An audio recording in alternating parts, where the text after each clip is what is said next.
آج میں اس ویڈیو میں وضو کا طریقہ تفصیلاً بیان کرنے کی کوشش کروں گی۔ اس سے پہلے تمام دیکھنے والے بھائیوں اور بہنوں سے گزارش ہے کہ آپ اس کو بغور سماعت فرمائیں۔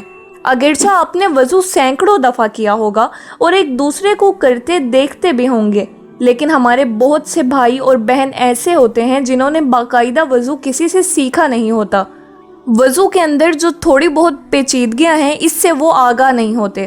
ہمارے ہاں اکثر بچے بھی وضو اس طرح سیکھتے ہیں کہ وہ مسجد میں چلے جاتے ہیں اور وضو خانے میں لوگ وضو کر رہے ہوتے ہیں، انہیں دیکھ کر بچے سیکھ جاتے ہیں۔ یا بعض اوقات ہم بچوں کو بہت چھوٹی عمر میں وضو سکھاتے ہیں تو وہ وضو کی وہ گہرائیاں سمجھ نہیں پاتے جو ایک عاقل اور بالغ سمجھ سکتا ہے، جس کا نتیجہ یہ نکلتا ہے کہ وضو صحیح سے نہ سیکھنے کی بنا پر وضو مکمل نہیں ہو پاتا، اور وضو مکمل نہ ہونے پر آپ سمجھ سکتے ہیں کہ نماز پر اس کی کتنے خطرناک اور منفی اثرات بھی مرتب ہو سکتے ہیں۔ اس لیے میں آج آپ کو وضو کی تفصیل عرض کروں گی اور مستند ذرائع سے عرض کروں گی۔ جیسا کہ ہم سب جانتے ہیں کہ نماز سے پہلے سب سے ضروری چیز ہے طہارت کا حاصل کرنا، جو کہ وضو کی صورت میں ہوگی۔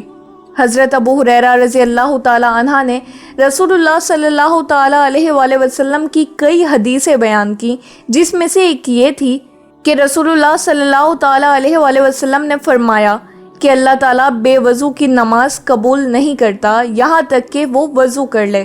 اسے مسلم نے روایت کیا ہے، یعنی انسان اگر پوری نماز بھی پڑھ لے اور وضو نہ ہو تو نماز ہوتی ہی نہیں۔ آئیے وضو کا عملی طریقہ سماعت فرماتے ہیں۔ وضو کرنے کے لیے کعبۃ اللہ شریف کی طرف منہ کر کے اونچی جگہ بیٹھنا مستحب ہے۔ وضو کے لیے نیت کرنا سنت ہے۔ نیت دل کے ارادے کو کہتے ہیں۔ دل میں نیت ہوتے ہوئے زبان سے بھی کہہ لینا افضل ہے، لہٰذا زبان سے اس طرح نیت کیجئے کہ میں حکم الہی عز و جل بجا لانے اور پاکی حاصل کرنے کے لیے وضو کر رہی ہوں یا کر رہا ہوں۔ بسم اللہ کہہ لیجئے کہ یہ بھی سنت ہے، بلکہ بسم اللہ والحمدللہ کہہ لیجئے کہ جب تک باوضو رہیں گے فرشتے نیکیاں لکھتے رہیں گے۔ اب دونوں ہاتھ 3 بار پونچھوں تک دھوئیے۔ دونوں ہاتھوں کی انگلیوں کا خلال بھی کیجئے۔ کم از کم 3 بار دائیں بائیں اوپر نیچے کے دانتوں میں مسواک کیجئے اور ہر بار مسواک دھو لیجئے۔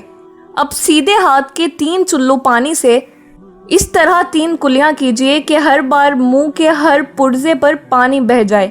اگر روزہ نہ ہو تو گرگرہ بھی کیجئے۔ پھر سیدھے ہی ہاتھ کے 3 چلو سے 3 بار ناک میں نرم گوشت تک پانی چڑھائیے، اور اگر روزہ نہ ہو تو ناک کی جڑ تک پانی پہنچائیے۔ اب نل بند کر کے الٹے ہاتھ سے ناک صاف کر لیجئے۔ یہاں واضح رہے کہ ہر بار نل بند کرنا ضروری ہے۔ اگر نل کھلا رہے گا تو وہ پانی کا اسراف ہوگا اور آپ گناہ گار ہوں گے۔ اب 3 بار سارا چہرہ اس طرح دھوئیے کہ جہاں سے عادتاً سر کے بال اگنا شروع ہوتے ہیں وہاں سے لے کر تھوڑی کے نیچے تک، اور ایک کان کی لو سے دوسرے کان کی لو تک ہر جگہ پانی بہہ جائے۔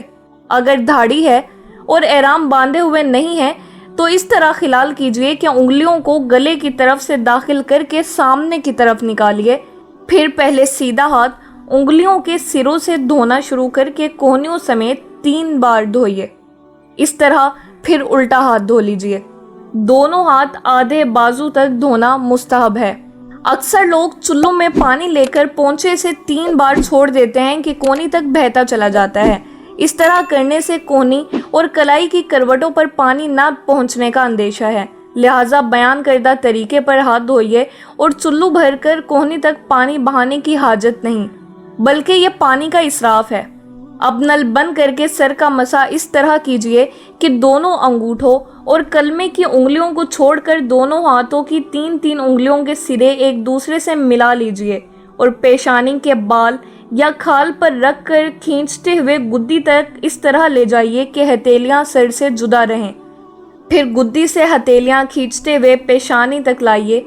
کلمے کی انگلی اور انگوٹھے اس دوران سر پر بالکل ٹچ نہیں ہونے چاہیے۔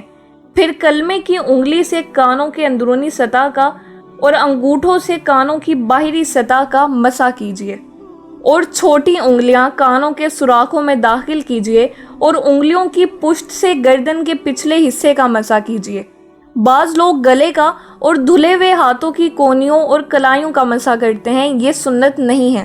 سر کا مسح کرنے سے قبل نل اچھی طرح بند کرنے کی عادت بنا لیجئے۔ بلا وجہ نل کھلا چھوڑ دینا یا ادھورا بند کرنا کہ پانی ٹپکتا رہے گناہ ہے۔ اب پہلے سیدھا پھر الٹا پاؤں ہر بار انگلیوں سے شروع کر کے ٹخنوں کے اوپر تک، بلکہ مستحب ہے کہ آدھی پنڈلی تک 3 بار دھو لیجئے۔ دونوں پاؤں کی انگلیوں کا خلال کرنا سنت ہے۔ خلال کے دوران نل بند رکھیے۔ اس کا مستحب طریقہ یہ ہے کہ الٹے ہاتھ کی چھوٹی انگلی سے سیدھے پاؤں کی چھوٹی انگلی کا خلال شروع کر کے انگوٹھے پر ختم کیجیے، اور الٹے ہی ہاتھ کی چھوٹی انگلی سے الٹے پاؤں کے انگوٹھے سے شروع کر کے چھوٹی انگلی پر ختم کر لیجیے۔ حجت الاسلام امام محمد غزالی علیہ رحمۃ اللہ فرماتے ہیں، ہر عضو دھوتے وقت یہ امید کرتے رہیں کہ میرے اس عضو کے گناہ نکل رہے ہیں۔